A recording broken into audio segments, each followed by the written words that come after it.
Bana abasajja beefuula. Bananga ekigambo omusajja kirabe dduka. Wabula.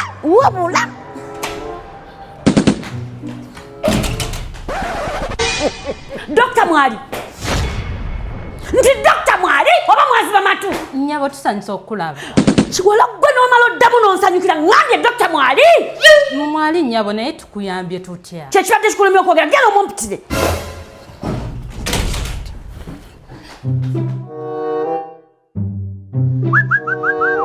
I don't want peace. I want problems always.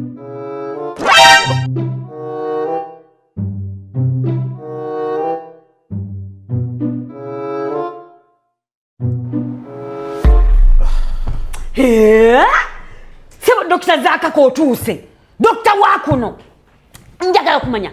Kivudde ku ki omale nnaku bbiri nga tonkubira simu. Oli otya? Waisa nnaku bbiri nga tonkubira simu. Olabye kumbuuza bw'otyo. Ng'okutene mu bina sebo.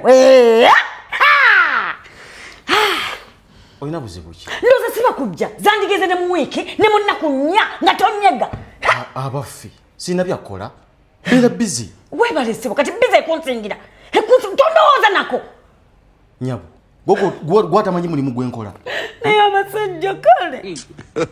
Amazima n'embeera nga tondowooza nako. Nze ndirya omutima gubi paka lw'onneesitudde n'enzija. Nina stress amala. Ate saagala nyongereko wuwo. Essaawa zino mama wange ali mu ddwaliro. Mpakatikana na biruzi. Nkola kino nkola kiri. Gompoliza byakukubira simu nnaku bbiri wiiki mwezi gumu. Kiki? Wangi sebo. Kati nnyoka akunsingira. Yali luddawa nga tandika klinika eno. Eryoka eveemu efuka girama aesthetics. Yamanyako nti wali okola ekintu kimu. Kati bimeka byokola. Wakulinga ku kimu anti-aging nengamba wayi kankuteekemu ssente kubanga wali wasoma ng'obungeete bungeesi nenkwongeramu ssente byonna bikuli mu bwongo wafuuka no dokita.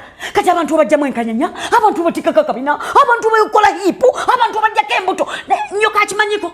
Njagala nkubuulire bwe mbanga njogera naawe toddangamu okunkulembezaako kannyoko. Toddangamu gwe. Ogambye ki? Kati oba weekaanamu n'okwekanamula kola bw'oti ogenda kulondako. Kunze ne nnyoko kati ogenda kulondako. Ekinnyabo owulidde? Jesus!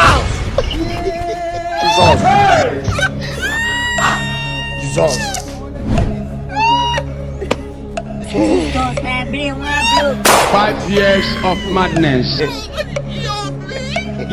Get him alive. Jebale sebo. Tuli mu nsi ki? President kyafuga. Hello. God have mercy. Ati bali abazungu abanyi obufera.